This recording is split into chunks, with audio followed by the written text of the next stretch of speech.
그리고 이제 이 태종이 또 본인이 그렇게 왕권 강화에 노력하고 뭔가 이 조선이라는 나라를 좀 기틀을 잡아놨는데, 그러면서 이제 후계자도 이 적장자가 왕위를 계승하는 원칙을 확보하자, 이런 판단에서 마지가 양녕되고, 양녕을 후계자로 책봉했는데 양녕이 너무 문제가 많은 거예요. 맨날 그 공부도 안 하고 그 매사냥에만 전념을 한다라든가, 좀 더 나이가 들어서는 이 기생들과의 스캔들이 막 끊이지를 않아요. 매번 이 양녕이 그 스캔들로 무리를 일으키고 이러니까 결국 태종이 결단을 내립니다. 이 세 번째가 충령인데, 충령은 너무 보면 퍼펙트해요. 학문이면 학문, 뭐 품성이면 품성. 그래서 결과적으로 이 양녕을 세자의 자리에서 물러나게 하고 세종을 후계자로 삼습니다. 이게 바로 우리 역사에서 보면 아주 중요한 결단이었고, 그렇게 해서 우리 역사 속에 가장 찬란한 세종시대를 열었던 인물이 바로 태종이다, 이렇게도 볼 수 있죠. 그래서 이 세종의 뭐 업적이라는 것은 뭐 정말 이루 말할 수가 없고, 특히 이 세종이 잘한 것은 본인도 뛰어난 능력의 소유자였지만 집현전이라는 인재 양성기관을 설치하고 참모들의 능력을 최대한 끌어내서 바로 이제 왕권과 신권의 조화를 이루면서 이런 모든 그 정책들을 잘 수행해 나가고, 뭐 우리 역사의 최고의 걸작인 훈민정음을 창제한 바로 그런 왕이었죠. 그리고 이제 세종 다음 왕이 문종 때 와서 비로소 처음으로 적장자가 왕위를 계승해요. 문종이. 근데 참 이것도 조선왕실의 뭐 얄궂은 운명인데, 적장자로 왕위에 오른 사람들이 제대로 역할을 못해요. 문종은 사실 세자 시절엔 정말 똑똑한 세자였어요.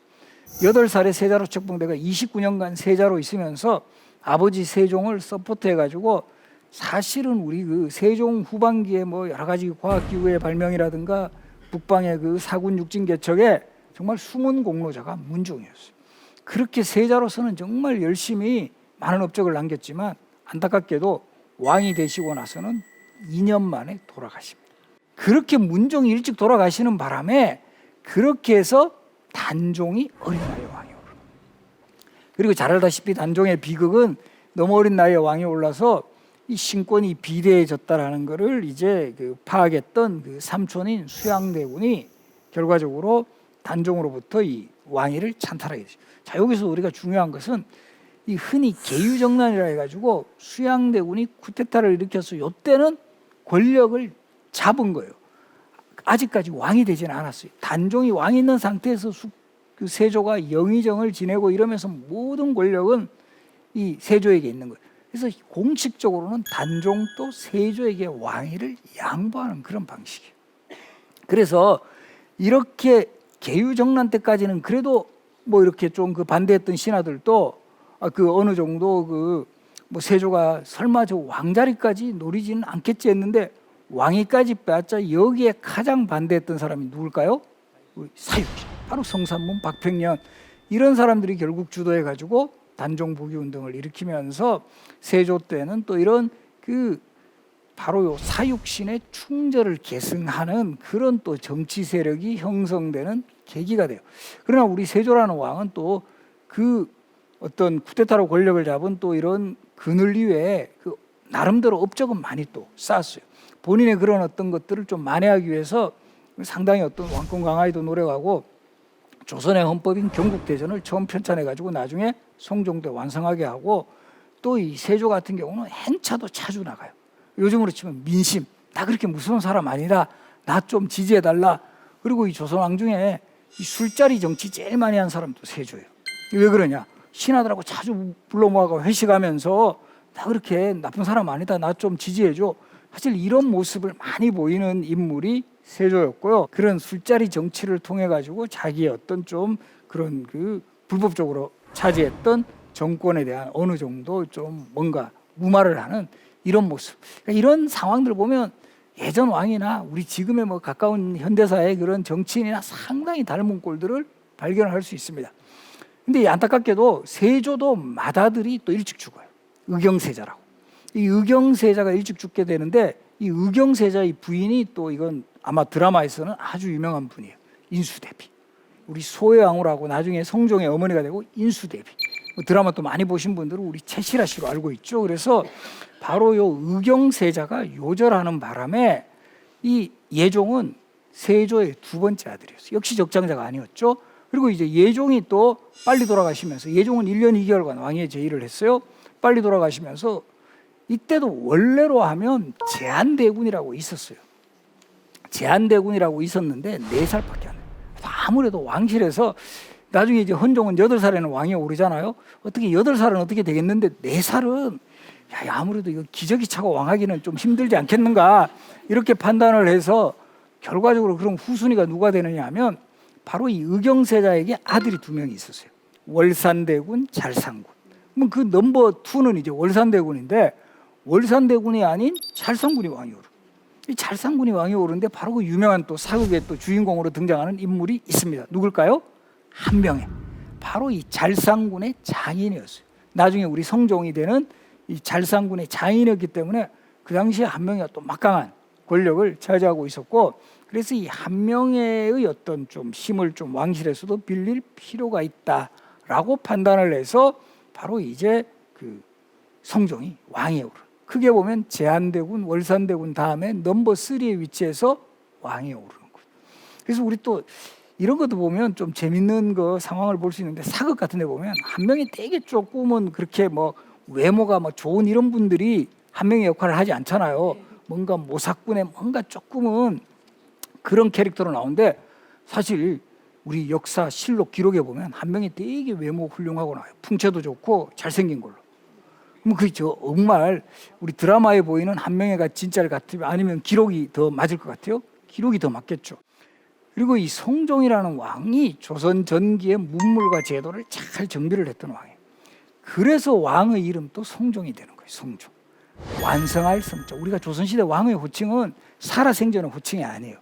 왕이 돌아가신 후에 종묘에 신주를 모실 때 이 왕의 업적을 딱 한 글자로, 뭐 어지셨다 인종, 학문에 뛰어나셨다 문종, 이런 식이 되는데, 바로 이 성종은 뭔가 그 시대의 사람들도 완성을 했다라는 이런 의미가 있었기 때문에 왕의 그 묘호가 성종이 되었다.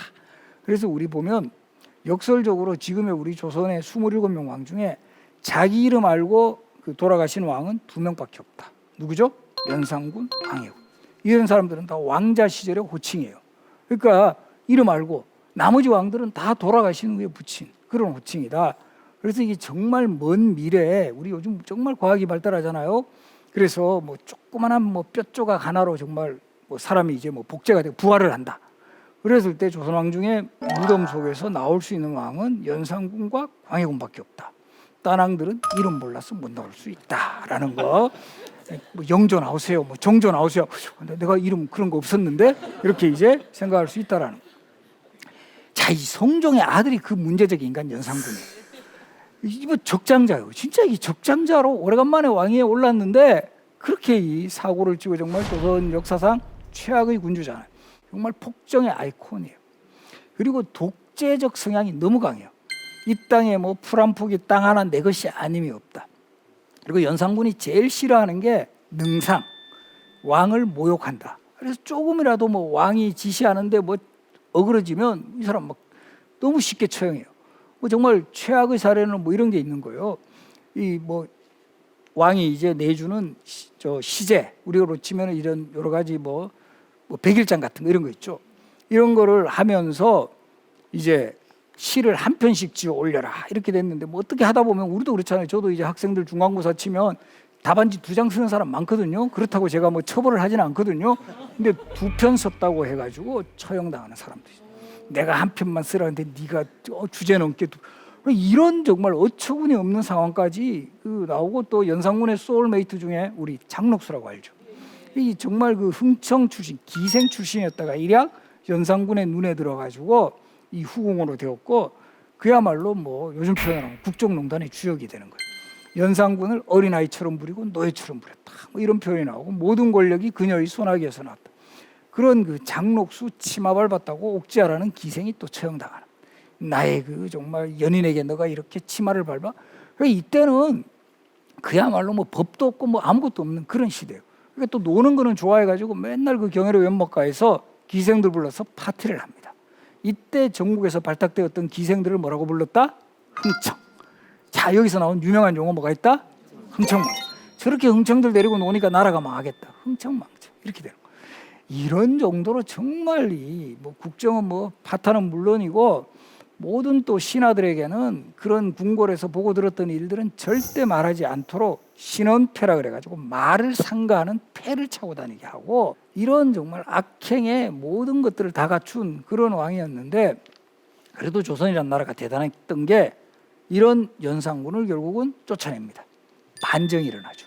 중종 반정이 일어나가지고 이 독재군주 연산군을 축출하고 바로 이제 연산군의 이복 동생인 진성대군을 왕으로 추대합니다. 이 사람이 중종이에요. 근데 사실 처음에 이 궁궐에서 이 진성대군을 왕으로 이제 추대하기 위해서 막 군사들이 몰려왔을 때 이 진성대군이 상당히 놀랍니다. 워낙 연산군이 주변에 있는 사람들 다 죽이거나 숙청하고 그러니까 자기도 뭔가 이렇게 해를 끼치지 않을까 이렇게 걱정을 하고 막 도망을 가야 되나 이렇게 고민하고 있는데 그 진성대군의 부인이 너무 이제 좀 침착하시라 이러면서 잠깐 그 문 밖을 한번 엿봐라. 만약에 말머리가 우리 집을 향하고 있다면 이거는 위험한 신호일 수도 있지만 말머리가 궁궐 밖을 향하고 있다면 이거는 뭔가 이렇게 당신을 모시러 오는 그런 그 말일 수도 있다. 이렇게 해서 정말 나가니까 말머리가 딱 궁궐을 향하고 있는. 그래서 이제 중종이 이제 결국 나가게 되고 그렇게 해서 왕으로 추대를 받았는. 바로 그런 정말 어떤 경우에는 위기의 순간 여성들이 더 집착한 그런 장면들이 꽤 많이 나와요. 바로 그 왕비가 잠깐 왕비가 되었지만 7일 만에 쫓겨나요. 그러나 왜? 바로 요 왕비의 아버지가 신수군이라는 인물인데 연산군의 처남이었어요. 요즘으로 치면 적폐 세력의 딸을 왕비로 앉힐 수는 없다. 이렇게 해서 7일 만에 쫓겨나게 되고 쫓겨난 후에도 중종을 잊지를 못해서 인왕산에 치마를 걸어놨다 그래요. 아마 인왕산 치마바위 들어보셨나요?